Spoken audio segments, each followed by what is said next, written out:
बाल क्रीड़ा, उपनयन संस्कार होना, शिक्षा ग्रहण करने के बाद तीर्थ यात्रा संपन्न करना।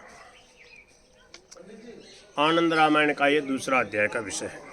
भगवान शिव कहते हैं, हे प्रिय, किसी समय की बात है, रावण आदि दुष्ट राक्षसों के अत्याचार से दुखी होकर माता पृथ्वी ब्रह्मा के साथ भगवान विष्णु के पास गई और अपना दुख निवेदन किया तथा धर्म की रक्षा के लिए प्रार्थना की।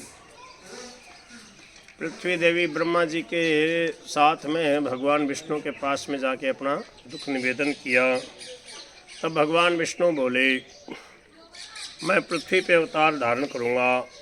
तदनंतर उन्होंने देवताओं से कहा, हे देवो, आप सब लोग वानर रूप धारण कर पृथ्वी पर जन्म लो और यह दुंदुभी नामक गंधर्वी पहले से जाकर मंत्रा रूप से जन्म ले और मेरे अवतार राम के राजा बनने में विघ्न उपस्थित कर लो। पहले से ही ये सब तय हो गया था।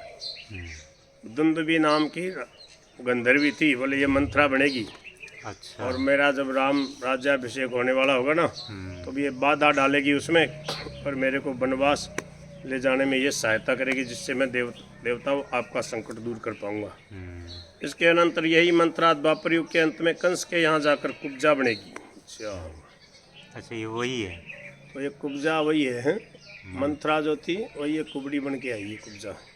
कुछ समय के पश्चात चैत्र मास की नवमी तिथि को जब सूर्य मध्य आकाश में चमक रहे थे, नवमी तिथि मधुमास बनी था, उस समय सूतिका गृह में माता कौशल्या के समक्ष भगवान विष्णु प्रकट हुए। उस समय वे पीताम्बर पहने हुए थे। भगवान प्रकट होते हैं, बोल देते हैं कि राम जी का जन्म हुआ, पर होते हैं प्रकट होते हैं।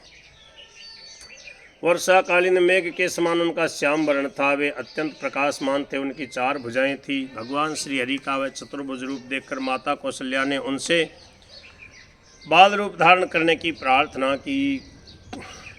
तदनंतर क्षण भर में भगवान विष्णु नन्हे से शिशु बन गए, छोटे से बालक बन गए।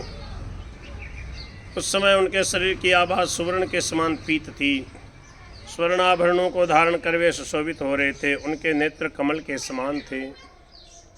उनका मुख चंद्रमा के समान था और उनकी प्रभा सूर्य के समान तेज से संपन्न थी।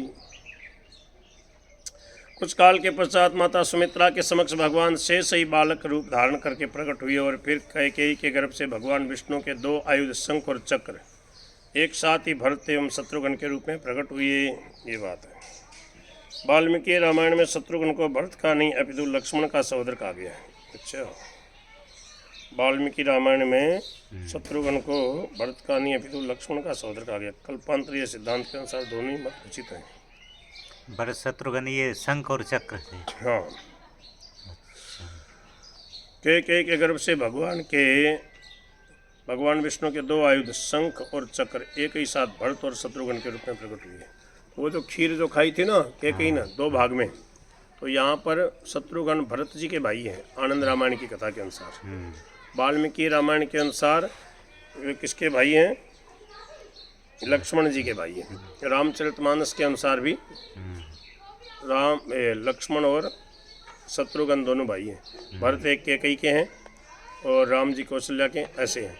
और आनंद रामायण के इस कल्प के अनुसार भरत और शत्रुघ्न ये दोनों किसके बेटा हैं? कैकेयी के। देखो नई नई लीला है ना, क्योंकि एक ही बार तो अवतार लिया नहीं, अलग अलग अवतार में अलग अलग लीला है। उस समय देवता दुंदुभी बजाने लगे और आकाश से मंगलकारी पुष्प वृष्टि होने लगी। तो इस प्रकार वे चारों बालक राम, लक्ष्मण, भरत और शत्रुघ्न अत्यंत शुभ समय में प्रकट हुए।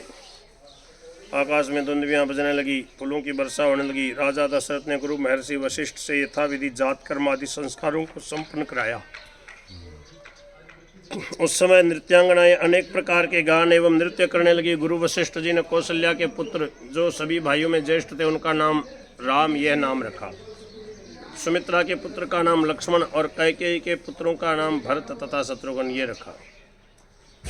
मनोहर तथा आनंद प्रदान करने वाले होने से राम, अत्यंत शुभ लक्षणों से संपन्न होने के कारण लक्ष्मण, भरत भरण पोषण करने में तत्पर होने से भरत और शत्रुओं का वर्धन करने वाले होने से वशिष्ठ जी ने शत्रुघ्न इस प्रकार ये इनके नाम रखे। वे चारों भाई लक्ष्मण राम जी के साथ एवं शत्रुघ्न भरत जी के साथ खेलते हुए धीरे धीरे बढ़ने लगे। स्वर्ण के कंकण, नूपुर, बाजूबंद, करधनी, हार तथा कुंडल पहने हुए वे बालक सुवर्ण आदि से निर्मित श्रृंखला वाले हिंडोले पर सुखपूर्वक झूलते हुए अत्यंत सुशोभित हो रहे थे। सोने का हिंडोला था एक, उसमें सुंदर मखमल की कोमल कोमल गद्दे बिछे हुए थे। उस हिंडोले में उनको, छोटे बच्चे को हिंडोले में या पालने में पोड़ा देते ना, वो झूलता रहता, ऐसे झूलते रहते हैं। सुवर्ण के कंकण, नूपुर, बाजूबंद, करधनी, हार तथा कुंडल पहने हुए वे बालक सुवर्ण आदि से निर्मित श्रृंखला वाले हिंडोले पर सुखपूर्वक झूलते हुए अत्यंत सुशोभित हो रहे थे। मस्तक पर स्थित सुवर्ण से निर्मित पीपल के पत्ते के आकार वाले आभूषण, जिनमें मोती लटके हुए थे, बालकों को अत्यंत विभूषित कर रहे थे। उनके कंठ में विविध रत्न एवं मणियाँ तथा बग्न के सुशोभित हो रहे थे। कानों में स्वर्ण से बने हुए रत्न जटित कुंडल लटक रहे थे। कानों में हो गया। पाँव में मणि मंडित घुंघरू बंधे हुए थे। वे कमर में करधनी तथा हाथों में बाजूबंदों को धारण किए हुए थे। उनके मुखमंडल पर मधुर मुस्कान छाई हुई थी। मुख में थोड़े से ही दांत आए हुए थे। उनके शरीर की कांति इंद्र नीलमणि के समान श्याम वर्ण की थी। वे चारों बालक आंगन में घुटनों के बल चलते थे, लड्डू गोपाल की तरह चलने लग गए। इस सभी प्रकार के शुभ संस्कारों से संपन्न थे तथा शुभ दर्शन वाले थे। इस प्रकार से सुशोभित है वे चारों बालक पिता को तथा विशेष रूप से माताओं के मन को मुग्ध करते थे। कौशल्या तथा राजा दशरथ बालकों को नाना प्रकार के वस्त्र एवं आभूषणों तथा बग्न के आदि से सुशोभित करते थे। बालक राम अपने पिता को भोजन करते देखते तो बाल सुलभ लीलावश वे शीघ्र ही भोजन थाल में से एक ग्रास लेकर बाहर को दौड़ पड़ते। एक ग्रास लेकर के उसको खाते खाते भाग जाती रामलला। तब राजा के कहने पर जब माता कौशल्या शीघ्र ही दौड़ पड़ती तो वे माता के हाथ नहीं आते। भला जो योगियों के लिए भी अगोचर वे पकड़ में कैसे आते। थोड़ी ही देर में बालक लौट पड़ते और पीछे से अपने कोमल हाथों से प्रसन्नतापूर्वक दशरथ और कौशल्या को भोजन का ग्रास खिला देते। लो, खाते नहीं, उसको लेकर के भाग जाते और फिर ला करके कौशल्या माता को और दशरथ जी को थोड़ा थोड़ा दोनों को दे देती हैं। इस प्रकार से अनेक प्रकार के बाल सुलभ कौतुकों और शिशुओं के द्वारा की जाने वाली अनेक प्रकार की क्रीड़ाओं, विविध चेष्टाओं, मुग्ध करने वाली मनोहर बातों, बालकों के सहज ही होने वाले कृत्रिम युद्धों, इधर उधर दौड़ने, मुखचुंबन, विभिन्न सवारियों पर आरूढ़ होने इत्यादि विविध प्रकार की लीलाओं से वे बालक माता पिता को आनंद प्रदान करने लगे।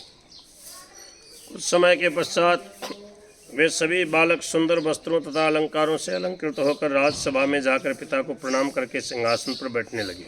छोटे छोटे सिंहासन उनके लिए लगा दिए राजकुमारों के लिए। तदनंतर राजा दशरथ ने महर्षि वशिष्ठ एवं ऋषियों द्वारा अत्यंत आनंदित होकर उन चारों बालकों का यज्ञोपवीत संस्कार करवाया। विद्वानों के द्वारा शास्त्रों में यज्ञोपवीत संस्कार कराने की अवस्था के संबंध में यह निर्णय दिया गया है कि ब्रह्म तेज की इच्छा वाले ब्राह्मण कुमार का यज्ञोपवीत गर्भ से छठे अथवा जन्म से 5वें वर्ष में करना चाहिए। ब्राह्मणों का बल पराक्रम की इच्छा वाले क्षत्रिय बालक का छठे वर्ष और धन की अभिलाषा रखने वाले वैश्य कुमार का यज्ञोपवीत संस्कार 8वें वर्ष में हो जाना चाहिए। क्षत्रिय के बालक का छठे वर्ष में और वैश्य का 8वें वर्ष में हो जाना चाहिए। यज्ञोपवीत हो जाने के अनंतर शुभ मुहूर्त में चारों बालकों ने गुरुमुख से शिक्षा, कल्प, निरुक्त, व्याकरण और छंद इन षडंगों सहित चारों वेद, ऋग, यजु, साम और अथर्व, न्याय, वेदांत आदि 6 शास्त्रों तथा सभी कलाओं एवं विद्याओं का ज्ञान प्राप्त कर लिया। ब्रह्मचर्यावस्था की समाप्ति के अनंतर राम आदि चारों भाई सेना, मंत्रियों तथा गुरु वशिष्ठ को साथ लेकर बड़े ही हर्षपूर्वक तीर्थ यात्रा करने गए। वे 6 महीने में वहाँ से लौट आए और अयोध्या में आनंदपूर्वक रहने लगे। इस प्रकार अत्यंत बुद्धिमान, माता पिता की आज्ञा का पालन करने वाले एवं सबके प्रिय वे चारों बालक माता पिता तथा नगरवासी जनों और जनपदों में रहने वाले लोगों को आनंदित करने लगे। ये दूसरे सर्ग की कथा संपन्न हुई। बोलो भक्तवत्सल भगवान की जय। नारायण नारायण नारायण नारायण नारायण नारायण नारायण।